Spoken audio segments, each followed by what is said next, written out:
Hi everyone! Hi. We're live! That's what it says anyway.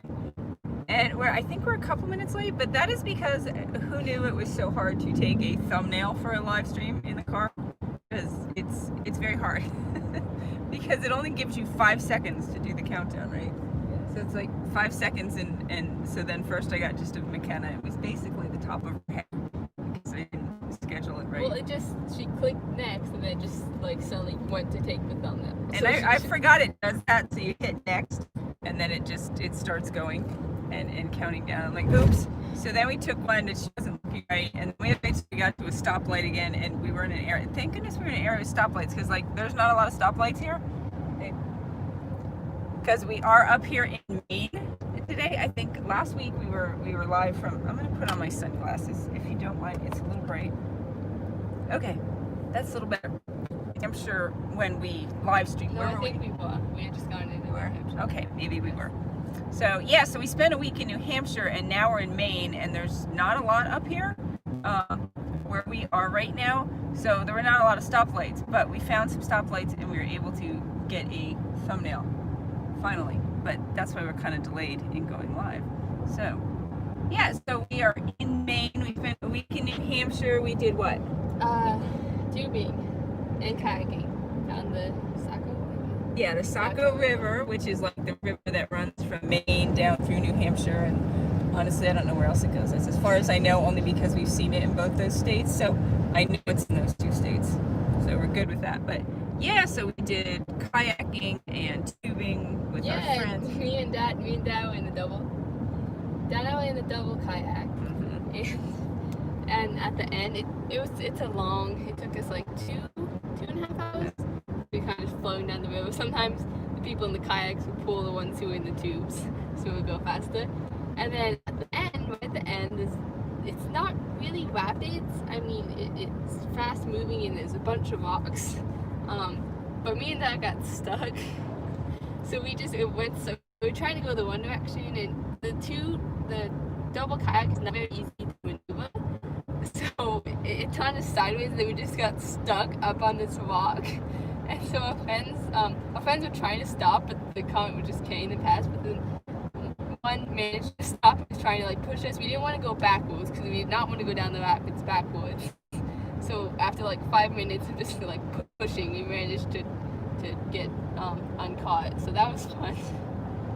Yep, so that was a lot of exciting. I got a little nervous because I was the one in the kayak. I was getting nervous. Well, I was just worried, like, if they tipped, it would be on the rocks, and Brian was in there, and I mean, he had the flotation device, so he had a life jacket on, because our safety inspector, Alex, insisted that he have a life jacket on, which he should if it's deep water. The river we were on was not deep anywhere, so we really didn't need it. We were on it last year, so we knew exactly, you know, what it was like, but the part of Saco River we float down is not really deep at any point. But Alex insisted, so Brian did to make her feel better. So that wasn't the problem, but I mean, he could easily break bones on the rock, so if that kayak had tipped. So I was trying to run back on the bank of the river, through the rocks, trying to get to him. And luckily then our friend got them unstuck and they made it down the little tiny rapids. And yeah, because it's rapids, but it's not like scary rapids other than it is rocks. And so if you flip out or something, you can just, you know, hit your head on a rock. Well, at one point on the river, it just got really shallow, so I had to get out of the kayak and kind of push. She weighed too much. It was like cutting out, you know, because she weighs a lot. Everyone else had to get out too. I actually floated through with my tube. I had like my butt. I was like redistributing weight all over the inner tube in order to make it through, because I was too lazy to get out of the inner tube and walk. Because it is hard to get out of the inner tube because there's those big things. And I was like, after sitting in one for like 2 hours, it is not the easiest thing to get out of. So, yeah. But they made it through, so they did the kayaking. Oh, there's blueberries, wild Maine blueberries for sale, and she's not stopping. I don't know why she didn't just stop back there. Okay, well maybe where we're going they'll have blueberries. Because this is blueberry season up in Maine, like it's over in Pennsylvania, so we did that, but up here in Maine, like, what is it, second week? It's okay, we're going on the second week of August. It's like August 9th, 8th, 9th. I don't know. I it's the 9th. I do know. We know it's a Sunday because that was really cool. So you may know if you've watched some of our videos that we belong to Boondockers Welcome, which is, you know, you just go online and you can find Boondockers Welcome, and what it is people and sometimes some businesses open their properties for RVers to stay. A lot of times it's homeowners who RV themselves and camp, and so they open up, and you can stay anywhere from 1 to 5 nights depending on what they have listed as what you can do on there. So you go on there, and I think, do I want to say it's $50 a year for Boondockers Welcome? I want to say it's $50 a year for Boondockers Welcome. It's so worth it. We use it more than really anything else when we need those one night here, one night. There's Wickaset. Okay, so we were at church this morning. A guy was telling us about a place to eat in Wickaset, and I was like, Wickaset, how do you spell that? But we're in it now, I guess. See, I think this is it.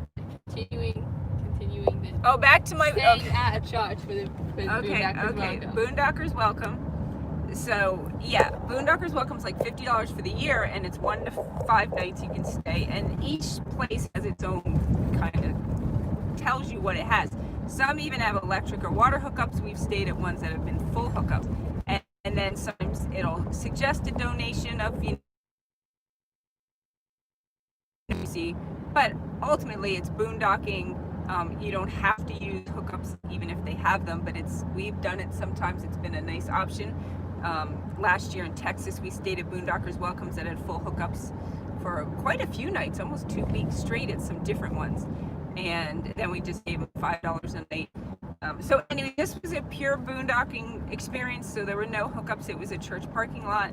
But the really nice thing was they had a church service outside. So with COVID going on, Maine recently, you could only do 50 in a building at a time. So they were having these outdoor services, which was really cool. So we could just sit right outside our RV, and Jared and Alex actually stayed in the RV and, you know, had church service, which was cool because normally if we're traveling on a Sunday, we don't get to do that. We don't stop into church anywhere. So it was kind of nice. We met the pastor up there. They've been in the building.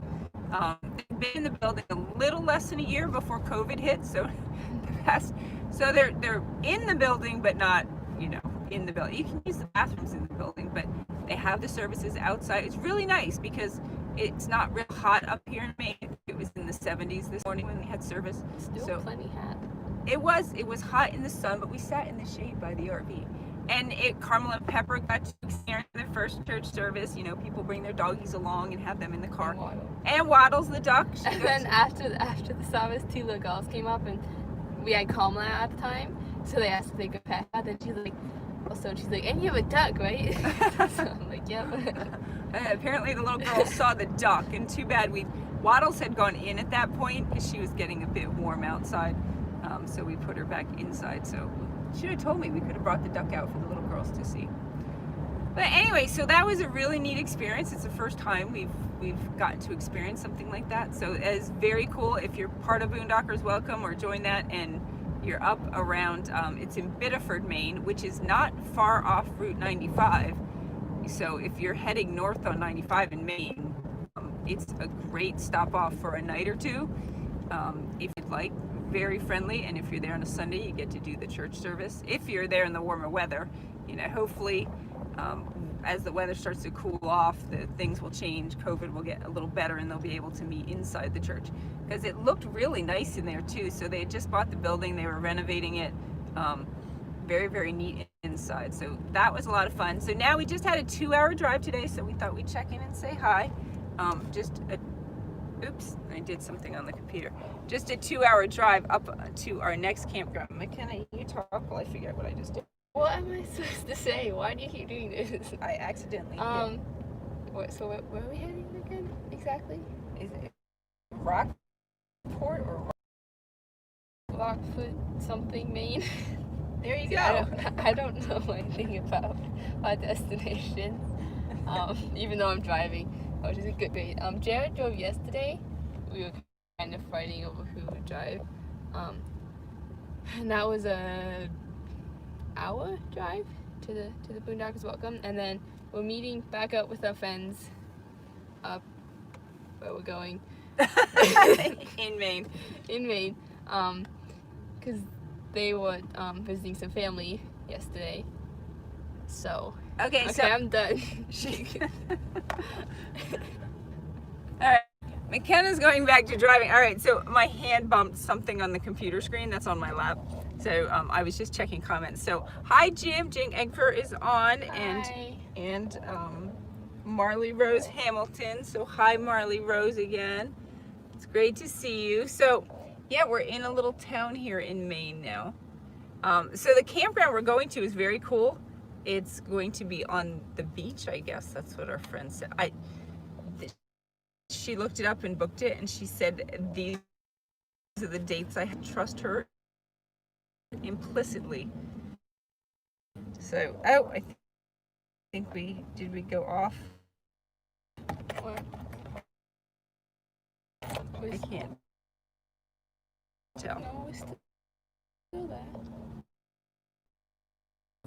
Well, that's Not part sure if we're still, of because we're in this little town called Wick. although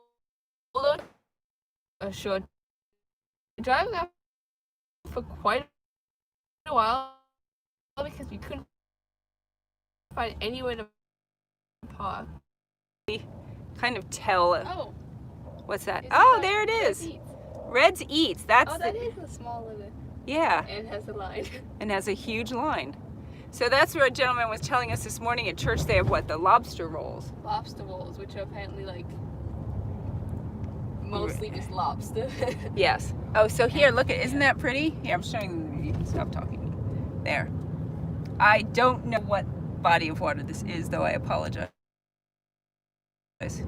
No idea. So, yeah, so that's very cool. So he said, yeah. Okay, you stop looking, you're driving, see, because there's those cars. So there we go. And now we're in the town of Edgecombe, Maine. Edgecombe. But look how pretty, like the houses along the bank and stuff. So this is our first time in this area of Maine. This is very cool. Oh, look at the neat pier that comes out there. We're usually in a very rural part of Maine because we also went on a